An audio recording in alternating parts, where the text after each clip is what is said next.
So now this instruction course is on Smart SICS Technology Advances by Professor Lahane sir, Professor Ragini madam, Parikshit and myself.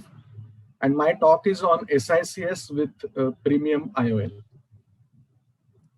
There is no financial interest in any of the products which we have mentioned. And as I said that we have to integrate advances in IOL technology into this SICS surgery.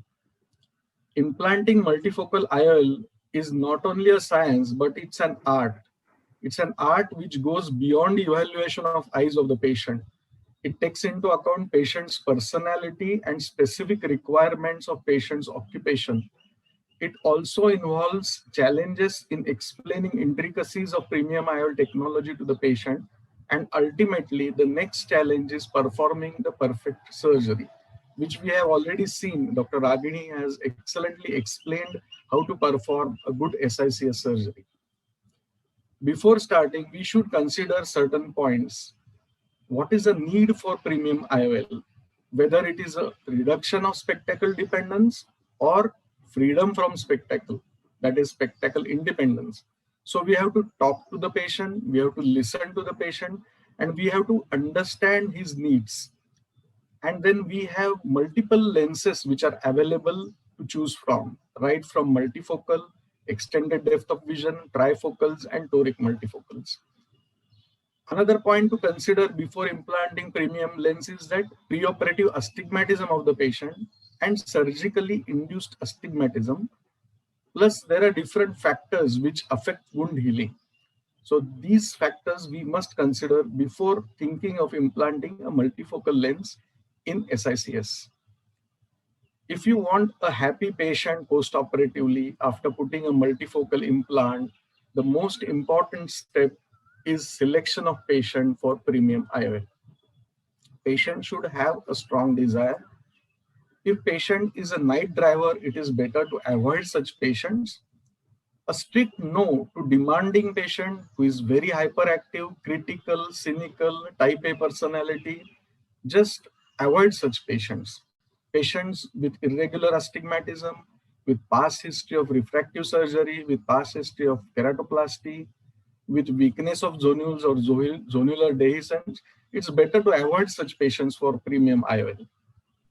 Next step, which is also very important, is preoperative evaluation.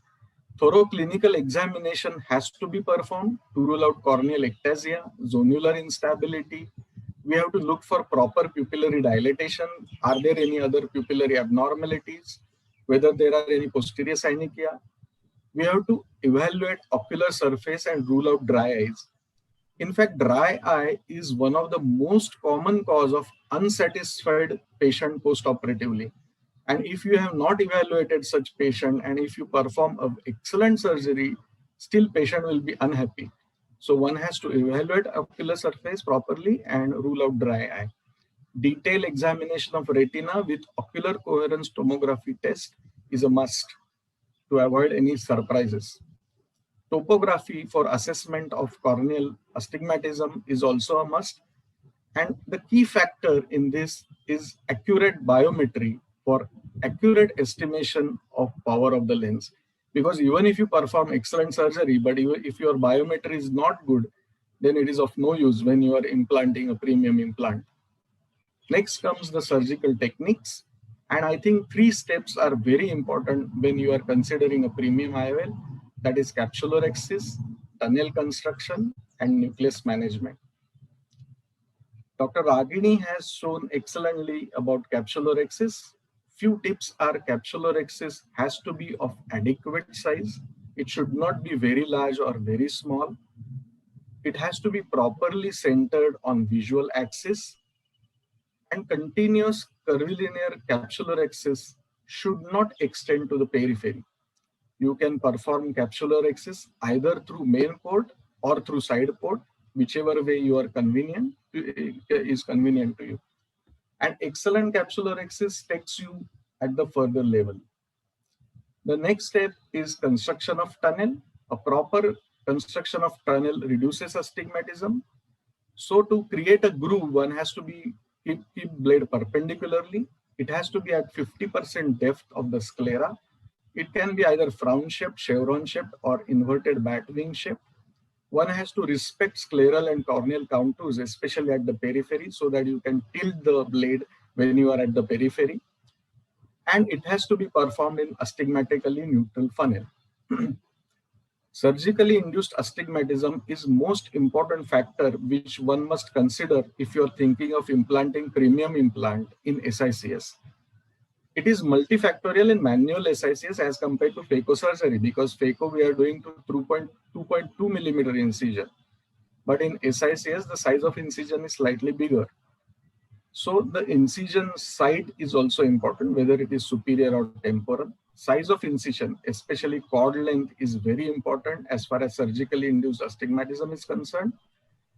Incision has to be in astigmatically neutral funnel.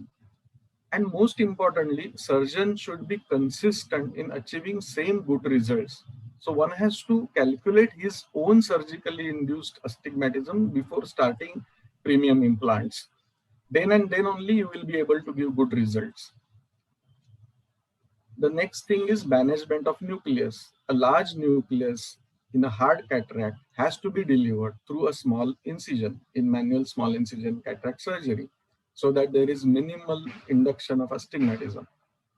So we have to perform different nucleus minification techniques like snare technique, MyLoop, or intratunnel phaco-fracture.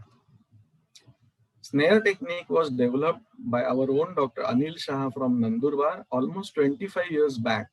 He is using steel wire to make snare, and after performing capsular access, he delivers nucleus in the anterior chamber. He coats it all the way through the viscoelastic, and then it trisects in the anterior chamber, so that all the nucleus fragments can be removed very easily through small incision. MyLoop is a manually operated device. It is made of nitinol, which is an alloy of nickel and titanium. It's a filament of 300 micron thickness, which has excellent elasticity, memory, and cutting force. It can contract to as small as 1.5 millimeter and expand to as large as 10.5 millimeters. And with this technique, you can do in the back cutting of the nucleus. And this is a diagrammatic representation of MyLoop.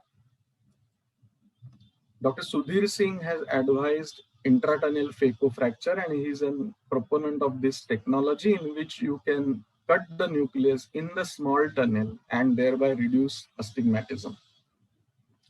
There are certain other technologies in which you can manage astigmatism, and this is customized incision cataract surgery, in which incision is taken on steeper axis to flatten that steep axis to reduce the astigmatism.